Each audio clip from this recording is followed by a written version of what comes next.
when the first question's asked to the owner, when they pop their head out of the yacht, off the yacht, or, off the golf course, or out of the vault, is about the job security of the coach, there's probably an issue, no matter what he says. And they're asking him that the first moment they see him because he loves firing people. And he did this contract with the quarterback leading a double life that the further we're removed from it, the more it looks like an absolute outlier, the kind of jackassery that only a Jimmy Haslam could concoct. And I'm supposed to believe that this thing that has that owner's hands all over it, and he has been a bumbling fool, is now going to work under duress with expectations higher than they've been in a long time. And they're higher than they've been for a long time because that quarterback came in out of the cold and looked great. Oh, no, he didn't. He looked like horse bleep. He sucked in every way, shape, or form. He couldn't push the ball down the field. He looked like he was only vaguely familiar with how a football flies, and he was infinitely worse than Jacoby Brissett.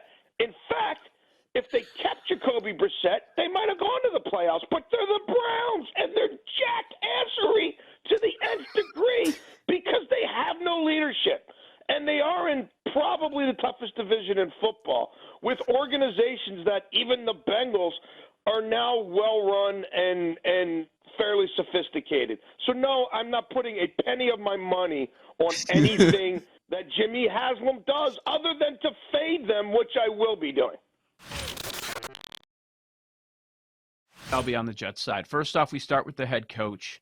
And we've learned that Saleh seems to care more than Stefanski with Saleh's perfect record so far in the preseason. I don't know if that's going to continue throughout this year. We'll find out. That's kind of the challenge when you have a smaller sample size. So Saleh wants this. I think Hackett wants a positive performance out of his offense tonight. The Jets are starting with QB2. The Browns are starting with QB3. So when are the Browns going to be expected to score? Is it with Mond or was it with DTR?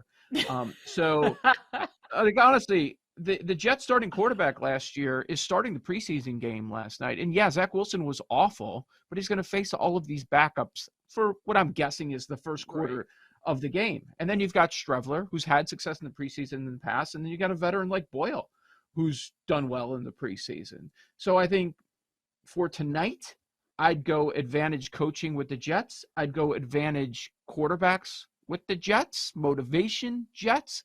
So I understand why this flipped over to the Jets, -1.5, -2. I agree with that move, and that's why I'm going to be taking them.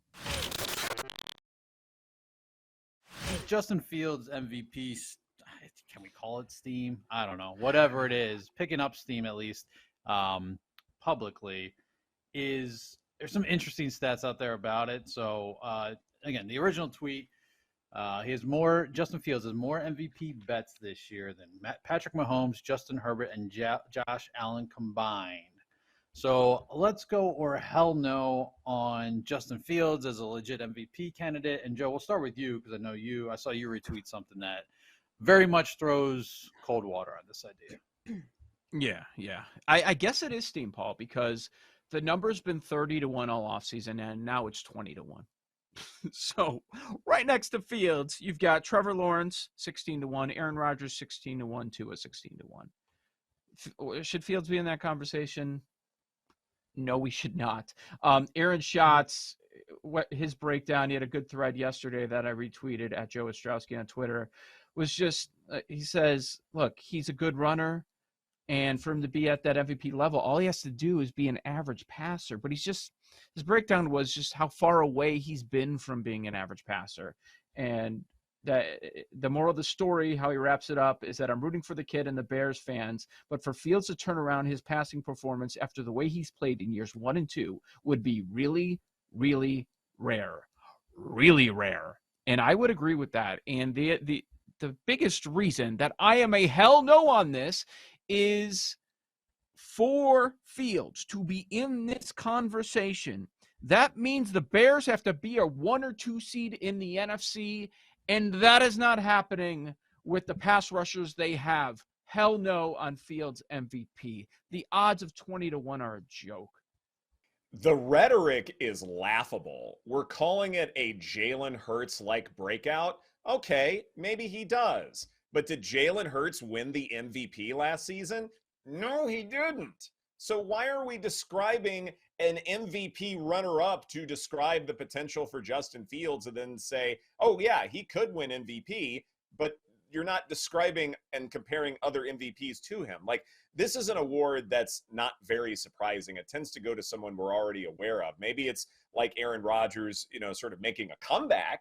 That's possible. But someone to just burst onto the scene, that historically doesn't happen. Hell no. Mike Evans, wide receiver for the Tampa Bay Buccaneers. He is a confident young fellow. He recently told ESPN that he is best receiver in football. So, Aaron, what I did was I looked at which receivers have the best advanced numbers and things like that, and sort of power ranked them from 1 to 5. And believe it or not, Mike Evans is not my number 1. In fact, he's not even in my top 5. I assume he's not in yours either, right? No. When I saw this, I was like, okay, I guess that's what you're supposed to believe about yourself, especially if you're at the NFL level. I like the confidence. My one thought was the Bucs are a team that I haven't really paid a lot of attention to, kind of skipped over a bit, and maybe I know Baker Mayfield is the quarterback. Maybe they might be a little better than I'm thinking, and I should look at this a little bit more and not assume that they are going to be bottom of the barrel, which I kind of have.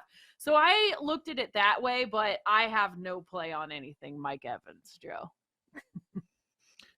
So I guess his argument is, look, if all things are equal, and if you look at the top receivers in the game, like Jamar Chase would be mentioned, right? Well, maybe he's suggesting, what if I had Joe Burrow instead of the quarterback that I have right now? Tyreek is viewed as a great receiver. Well, he played almost his entire career with Patrick Mahomes, and now he goes to a great offensive play caller too, like Devontae, much of his career, tied to Aaron Rodgers. I think he's saying it without saying it, but I would suggest, hey, you had your years with Brady. Even if it is all equal and they all have the same quarterback, would I take Mike Evans as a top 5 guy? I would not. I couldn't right now. Not at this stage. Now, is he saying moving forward or based on his accomplishments over the last decade? I think that's kind of the question for me when it comes to this part conversation. Of it. Yeah. Yeah, part of it is he's topped 1,000 receiving yards in all 9 of his NFL seasons, and that should be worth something. And to an extent, it should be. But, Joe, you're sort of tiptoeing around it. Who is the best receiver in football? I would argue it's someone who doesn't have elite quarterback play, right? Mm-hmm. Yes. Minnesota, right? Yep. There you going? Yep. Justin Jefferson. Yep. It is. It is. Okay. So we take Justin Jefferson over him. Do we take Jamar Chase? Yep. Okay. I'm with you. Do we take Tyreek? Tyreek?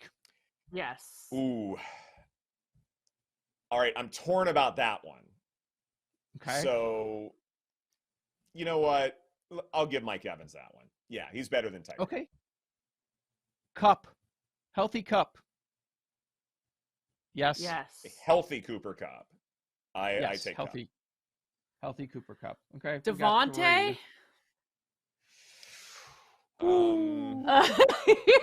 That's is that close. No, I'll take Mike Evans over yeah. Devontae Adams. Yeah, Really? I'll take Evans. Okay. Yeah. Man, the best of Devontae was so good. He what? Okay. Yes.